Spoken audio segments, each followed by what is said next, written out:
पानी के जहाज के नीचे पंखे जैसे प्रोपेलर लगे होते हैं।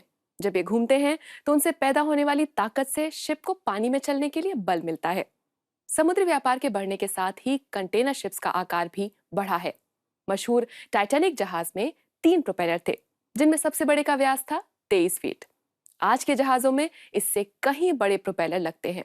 देखिए कैसे बनाया गया जर्मनी में दुनिया के सबसे बड़े जहाज का प्रोपेलर।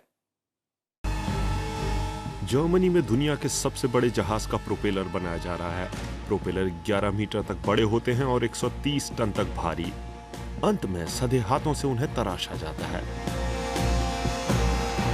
ग्राइंडर आखिरी निर्णायक काम करता है। पहले जो कुछ भी किया गया है, जो कुछ भी हुआ है, अगर वो गलत तरीके से तराशा गया तो सब बेकार हो जाएगा। इसलिए इन कारीगरों की फीलिंग और हाथ की कारीगरी अत्यंत महत्वपूर्ण होती है। रेडीमेड प्रोपेलर बाजार में नहीं मिलता। हर प्रोपेलर ऑर्डर से तैयार किया जाता है। उसे जहाज या कार्गो कंपनी के मुताबिक बनाया जाता है।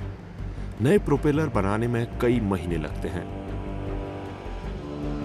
सबसे पहले भट्टी में कई धातुओं को करीब 24 घंटे तक गलाकर घोल बनाया जाता है।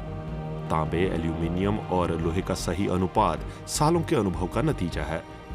प्रोपेलर की कास्टिंग में सिर्फ 15 मिनट लगते हैं, लेकिन ये काम अगर सही तरीके से न किया जाए तो महीनों की मेहनत बर्बाद हो सकती है।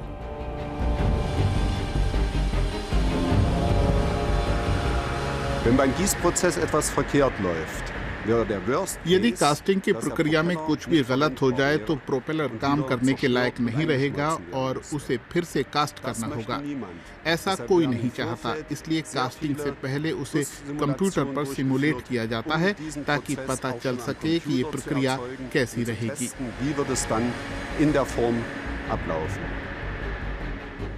तरल कांसे को 1000 डिग्री तक गर्म किया जाता है। कारखाने का तापमान ऐसा होता है जैसे कोई ज्वालामुखी हो। तरल धातु के करीब सिर्फ सुरक्षा पोशाक पहनकर ही जाया जा सकता है।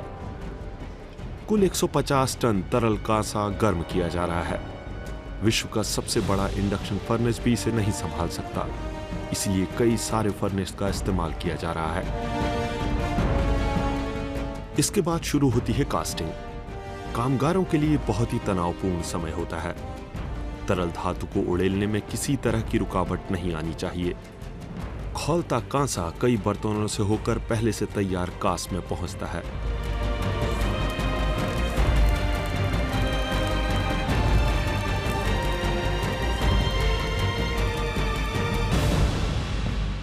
जहाज परिवहन लगातार तेज और ऊर्जा बचाने वाला होता जा रहा है। प्रोपेलरों को जहाज के हॉर्स पावर के अनुरूप बनाया जाता है। इंजन पावर 1000 PS से ज्यादा हो तो सिर्फ परफेक्ट प्रोपेलर ही काम आता है।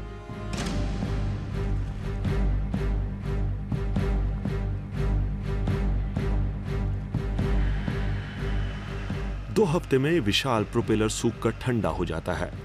कास्ट से निकले प्रोपेलर को तराश कर सही रूप दिया जाता है। सब कुछ किसी साइंस फिक्शन फिल्म की तरह लगता है।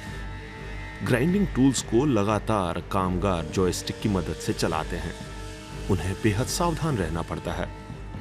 जरूरत से ज्यादा घिसाई हुई तो प्रोपेलर बर्बाद हो जाएगा, उसी के साथ महीनों की मेहनत भी। इसीलिए बेहद सावधानी जरूरी है। प्रोपेलर पर आखिरी घिसाई हाथ से होती है। प्रोपेलर पर बने घिसाई के निशान ग्राइंडर की पहचान होते हैं। अंत में प्रोपेलर को एकदम मिलीमीटर के हिसाब से हर जगह फिट होना चाहिए।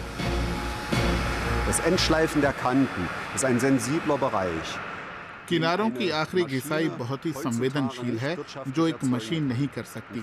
इसके लिए जिस संवेदना की जरूरत होती है उसे मशीन में डालना संभव नहीं। इसे सालों के काम और अनुभव से सीखा जाता है।